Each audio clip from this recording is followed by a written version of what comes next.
এইটো হিমন্ত বিশ্ব শৰ্মাৰ সেই যিবিলাক চেলা চামুণ্ডা সিহঁতে গ্ৰহণ কৰিব তেওঁ যিটো হিষ্ট্ৰী লিখিব এতিয়া যিটো বুৰঞ্জী লিখিব যিটো ইতিহাস লিখিব সেই ইতিহাস অসমবাসী ৰাইজে নপঢ়ে মইতো ফালি পেলাম সেইটো ইতিহাস তেওঁ যিটো বুৰঞ্জী লিখিব এইটো ফালি পেলাম ইছমাইল ছিদ্দিকী বাঘ হাজৰিকাৰ কথা অসম বুৰঞ্জীত আছে যে যিটো সময়ত আমি অসমবাসী ৰাইজে এই বিহাৰী মাৰুৱাৰী বাঙালী পাঞ্জাবীৰ যি আচলতে অসমত দপদপনি চলাইছে সেই দপদপনিৰ বিৰুদ্ধে যি আমি অৱস্থান কৰিছো অসমীয়া জাতিয়ে সেই কথাটোত মুখ্যমন্ত্ৰী হিমন্ত বিশ্ব শৰ্মাই মানে বিপথে পৰিচালিত কৰিবৰ কাৰণে তেওঁ যোৱাকালি কি কথা কৈ দিলে যে তিনিচুকীয়াত বোলে মিয়াৰ আগ্ৰাসন হৈছে আপোনালোকে গৈ চাব প্ৰথমতে তিনিচুকীয়াত মিয়াৰ আগ্ৰাসন চলিছে না বহিৰাগত বিহাৰী আগ্ৰাসন চলিছে তিনিচুকীয়াত আজি খিলঞ্জীয়া মানুহক মাৰপিট কৰা মানুহবিলাক গুপ্তা উপাধি দেখোন সেই গুপ্তা উপাধিবিলাক মিয়া নেকি আজি জয়ছোৱা আৰু গুপ্তাই আপোনাৰ তাত আমাৰ চুতীয়া মানুহক মাৰিছে পিটিছে আমি সেইটো দেখি আছো যিকোনো মুহূৰ্তত তিনিচুকীয়া চহৰত আমাৰ খিলঞ্জীয়া মৰাণ মতক লোকসকলে মাৰপিটৰ বলি হ'বলগীয়া আমি দেখিছো আজি মাৰ খোৱা মানুহবিলাকতো আমি দেখিছো তাৰ মৰাণ মানুহবিলাক তাৰ মতক মানুহবিলাক আৰু যিবিলাকে মাৰিছে সেই মৰা মানুহবিলাক গুপ্তা জয়ছোৱাল গতিকে তিনিচুকীয়া চহৰখন কাৰ আণ্ডাৰত আছে আমি সকলোৱে দেখিছো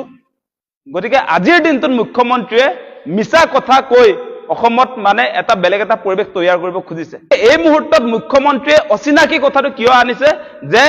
এই যে বহিৰাগত যিবিলাক বিহাৰী মাৰুৱাৰী পাঞ্জাবী বাঙালী যিবিলাকে অসমত দপদপাই আছে বৰ্তমান সময়ত বিজেপি চৰকাৰৰ দিনত সেই কথা বতৰাবিলাক লুকুৱাবৰ কাৰণে আজি আপোনাৰ অচিনাকি কনচেপ্টটো আনিছে সেই কথা বতৰাবিলাক লুকুৱাবৰ কাৰণে আজি বাঘ হাজৰিকা নাছিল বুলি কথাটো তেওঁ কৈছে আজি শংকৰ আজান নহয় শংকৰ মাধৱ হ'ব লাগে সেই কথাটো কিয় কৈছে তেওঁ মুঠতে সেই কথাটো কোৱাৰ মূল কথা হৈছে বৰ্তমান সময়ত যি ধৰণৰ বহিৰাগতৰ আগ্ৰাসন হৈছে এই আগ্ৰাসনৰ কথা লুকুৱাবৰ কাৰণে বৰ্তমান সময়ত যি ধৰণে আচলতে অসমৰ মূল মাটিবিলাক আজি খিলঞ্জীয়া মানুহৰ হাতৰ পৰা আদানী আম্বানীৰ হাতলৈ তুলি দিয়া হৈছে সেই কথা বতৰাবিলাক লুকুৱাবৰ কাৰণে আজি মোগলৰ বিৰুদ্ধে তেওঁলোকে যুদ্ধৰ কথা কৈছে আজি মোগলৰ বিৰুদ্ধে যুদ্ধ বুলি কৈ তেওঁলোকে কি কৰিলে আপোনালোকে নিশ্চয় দেখা পাইছে আজি 6 শিডুল অঞ্চলৰ মাটি আদানী আম্বানীক পাৱাৰ প্ৰজেক্ট নিৰ্মাণ কৰিবৰ কাৰণে মাটি এৰি দিয়া হৈছে এটকা দৰত মাটি গতাইছে আদানীক আজি পাৱাৰ প্ৰজেক্টৰ কাৰণে সেই কথা বতৰাবিলাক লুকুৱাবৰ কাৰণে মুখ্যমন্ত্ৰীয়ে আজি আপোনাৰ মোগলৰ বিৰুদ্ধে যুদ্ধ বুলি কৈছে সেই মোগলৰ বিৰুদ্ধে তেওঁ যুদ্ধ ঘোষণা কৰোতে আমাৰ কাৰ কি লাভ হৈছে আজি 14 চনৰ পৰা য'ত উচ্ছেদ কৰা হৈছে মোগল বুলি সেই মোগলৰ মাটি খিলঞ্জীয়া মানুহে পাইছে নে নাই সেই মাটিৰ মালিক কোন হৈছে সেই মাটিৰ মালিক ৰামদেৱ হৈছে সেই মাটিৰ মালিক আপোনাৰ আদানী হৈছে সেই মাটিৰ মালিক আপোনাৰ আম্বানী হৈছে আৰু তাৰ সমান্তৰালভাৱে বিজেপিৰ মন্ত্ৰী বিধায়ক বিলাকে মুখ্যমন্ত্ৰীৰ পৰা আৰম্ভ কৰি তেওঁৰ পত্নীৰ পৰা আৰম্ভ কৰি তেওঁৰ যিবিলাক দাদা ব্ৰিগেডৰ আচলতে মন্ত্ৰী আজি পীযুষ হাজৰিকা আজি জয়ন্ত মল্ল বৰুৱা আজি অশোক সিংঘাল সেই মানুহবিলাকৰ আচলতে শ বিঘা মাটি সম্পত্তি বাঢ়িছে সেইটোৱে বেছিক কথা আজি মুখ্যমন্ত্ৰীয়ে মোগলৰ বিৰুদ্ধে যুদ্ধ ঘোষণা কৰিছো বুলি কৈ অসমীয়া খিলঞ্জীয়া মানুহৰ মাটি তেওঁ নিজৰ নামত আনিছে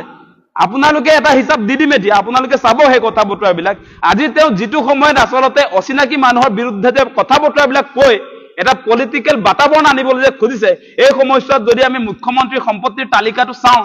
এই তালিকাবিলাক লুকুৱাবৰ কাৰণে তেওঁ সেই কথা বতৰাবিলাক কৈ থাকে সেইকাৰণে মই আপোনালোকক আনিছো সেই কথাখিনি আজি যেন তেওঁ যে কৈ আছে যে তিনিচুকীয়াত আচলতে মিয়াই আগ্ৰাসন কৰিছে বুলি যে কৈছে তিনিচুকীয়াত কোনে আগ্ৰাসন কৰিছে জানেনে তিনিচুকীয়াত বিহাৰী কথাটো মই কৈছোৱেই বিহাৰী মাৰুৱাৰী আপোনাৰ পাঞ্জাবী তেওঁলোকৰ সমান্তৰালভাৱে আৰু এগৰাকী মানুহ ওলাইছে সেইটো হৈছে মুখ্যমন্ত্ৰী হিমন্ত বিশ্ব শৰ্মা তেওঁ আজি তিনিচুকীয়া চহৰখন দখল কৰিছে চহৰখনৰ কাষত লাগি থকা যিবিলাক মাটি সেই মাটি কব্জা কৰিছে মুখ্যমন্ত্ৰীয়ে মোৰ ইয়াত ফটো আছে আজি তিনিচুকীয়াত শুকান পুখুৰীত যিটো চাহ বাগিচা অসমৰ চাগে আটাইতকৈ ডাঙৰ চাহ বাগিচা সেই চাহ বাগিচাটো কাৰ মুখ্যমন্ত্ৰী হিমন্ত বিশ্ব শৰ্মাৰ তিনিচুকীয়া টাউনৰ লগত যিটো লাগি আছে আজি তাত চানমাৰী চাহ বাগিচা বুলি এটা চাহ বাগিচা আছে সেই চাহ বাগিচা কাৰ মুখ্যমন্ত্ৰী হিমন্ত বিশ্ব শৰ্মাৰ আগ্ৰাসন কোনে চলাইছে তিনিচুকীয়াত মুখ্যমন্ত্ৰীয়ে চলাই আছে আজি আপোনালোকে চাব তিনিচুকীয়াত মই এই দুটা চাহ বাগিচাৰ কথা কৈছো একদম চহৰৰ গাতে লাগি থকা আৰু আপোনাৰ সেই চাহ বাগিচাৰ কাষে দিয়ে হাইৱেটো লৈ গৈছে ফ'ৰলেন যুক্ত যিটো হাইৱে আৰু তেওঁ তাৰ ক্ষতিপূৰণো আপোনাৰ কোটি কোটি টকাত সৰকাইছে কেনেকুৱা মানুহ সেইজন সেই কথা বতৰাবোৰ লুকুৱাবৰ কাৰণে আজি অচিনাকি কনচেপ্ট তেওঁ মানুহৰ মাজত আনিছে তেওঁৰ সম্পত্তিৰ পাহাৰবিলাক যাতে মানুহে পাহৰি যায় তেওঁ সম্পত্তি যেনেকে গোটাইছে মুখ্যমন্ত্ৰী হোৱাৰ সুবাদত সেই কথা বতৰাবিলাক যে চৰ্চালৈ যাতে নাহে তাৰ কাৰণে তেওঁ অচিনাকি কনচেপ্ট আনিছে তাৰ কাৰণে তেওঁ আজি আজান পীৰ নাছিলে বুলি ক'বলৈ আহিছে, বাঘ হাজৰিকা নাছিলে বুলি ক'বলৈ আহিছে। তেওঁৰ সম্পত্তিৰ তালিকা বহুত দীঘলীয়া, কেৱল তিনিচুকীয়াত নহয়, আজি আপোনাৰ কাজিৰঙাৰ কাঞ্চনজুৰি চাহ বাগিচা, আজি আপোনাৰ বাণী গ্ৰীণ ৰিজৰ্ট, কাজিৰঙাত 5 ষ্টাৰ যিটো আপোনাৰ হোটেল, সেইবিলাক কাৰ প্ৰপাৰ্টি? আজি যদি আপুনি চায় কাজিৰঙাৰ পৰা আৰু অলপ আগলৈ আহক, তেতিয়া নগাঁও দাৰিগজিত 106 বিঘা মাটি কাৰ? এইবিলাক কৃষকৰ মাটি তেওঁ কেনেকে আচলতে ইণ্ডাষ্ট্ৰিয়েল লেণ্ডলৈ পৰিৱৰ্তন কৰিছে, সেই কথা বতৰাবিলাক আমি নজনা নহয়। আৰু আপোনালোকে বান্দিয়া ইণ্টাৰনেশ্যনেল স্কুলৰ কাৰণে যিটো মাটি তেওঁ ল'লে আমিনগাঁৱত, 29 বিঘা মাটি চৰকাৰী মাটি আছিলে নে নাই, সেই কথা বতৰাবিলাক লুকুৱাবৰ কাৰণে অচিনাকি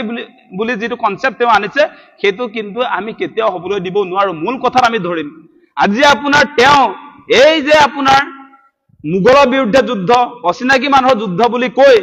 এটা টিভি চেনেলৰ পৰা 7টা টিভি চেনেলৰ মালিক হৈ গ'ল। সেই কথাটো আমি নোকোৱাকে নাথাকিম নহয়। প্ৰথমটো নিউজ লাইভটোহে আছিলে, নিউজ লাইভৰ পৰা এতিয়া নৰ্থ ইষ্ট লাইভ আহিলে, আজি আপোনাৰ টাইম এইড আহিলে, আজি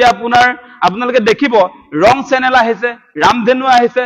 আজি নিয়মীয়া বাৰ্তা বুলি যিখন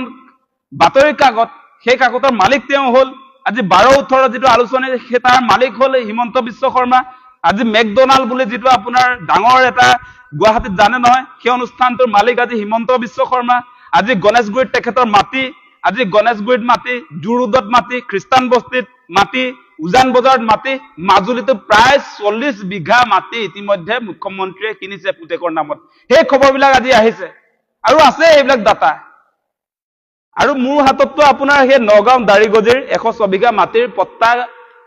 কাৰ পৰা লৈছে, পট্টাদাৰ কোন আছিলে, এইবিলাক কেনেকে ট্ৰেন্সফাৰ হৈছে, সেই ডাটাবিলাকো আছে। গতিকে মুখ্যমন্ত্ৰীয়ে সেই নিজৰ আচলতে যি ধৰণে সম্পত্তিৰ পাহাৰ তেওঁ গোটালে, তেওঁ পৰিয়ালে গোটালে, সেইবিলাক লুকুৱাবৰ কাৰণে অচিনাকিৰ কথা কৈছে। তেওঁ যি ধৰণে বৰ্তমান সময়ত আপোনালোকে সাংঘাতিক কথা কিছুমান নিশ্চয় সেইকেইদিন দেখিবলৈ পাইছে। তেওঁ যে এতিয়া আজান পীৰ নাছিলে বুলি যে কৈছে,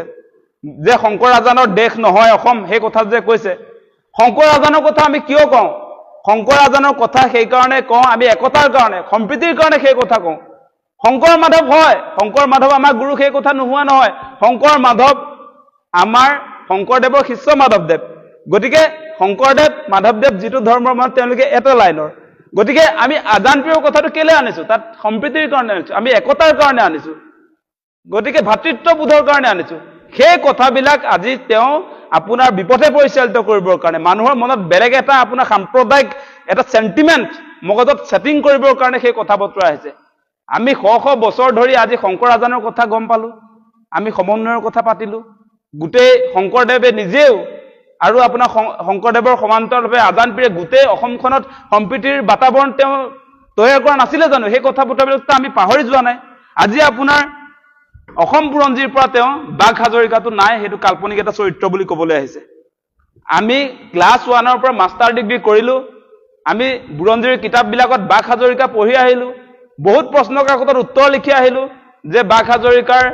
আচল নামটো কি, ইছমাইল ছিদ্দিকী বুলি আমিতো তাত আপোনাৰ নাম্বাৰো লাভ কৰিলো সেই প্ৰশ্ন উত্তৰটো দি। এতিয়া মুখ্যমন্ত্ৰীয়ে তেওঁ নিজে দীৰ্ঘদিন শিক্ষামন্ত্ৰী হিচাপে আছিলে কংগ্ৰেছৰ দিনত, সেই সময়ছোৱাত কেলে আমাক নম্বৰ দিলে তেনেহলে? সেই বুৰঞ্জীবিলাক যদি ভুৱা আছিলে, মিছা আছিলে, সেইবিলাক কিয় আপোনাৰ স্কুলত পাঠদান কৰিবলৈ দিয়া হৈছিলে? এনেকুৱা কথা কৈ এতিয়া নতুন হিষ্ট্ৰী তেওঁ তৈয়াৰ কৰিলেও সেইটো কোনেও গ্ৰহণ নকৰে। এইটো হিমন্ত বিশ্ব শৰ্মাৰ সেই যিবিলাক চেলা চামুণ্ডা, সিহঁতে গ্ৰহণ কৰিব। তেওঁ যিটো হিষ্ট্ৰী লিখিব, এতিয়া যিটো বুৰঞ্জী লিখিব, যিটো ইতিহাস লিখিব, সেই ইতিহাস অসমবাসী ৰাইজে নপঢ়ে।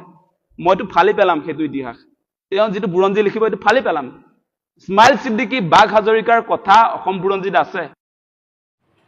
ধন্যবাদ ভিডিঅ'টো সম্পূৰ্ণকৈ চোৱাৰ বাবে। আৰু এনেকুৱা ধৰণৰ ভিডিঅ' নিতৌ পাই থাকিবলৈ চেনেলটো ছাবস্ক্ৰাইব কৰি ভিডিঅ'টোত এটা লাইক কৰি দিব। পুনৰ লগ পাম নেক্সট ভিডিঅ'ত। ধন্যবাদ।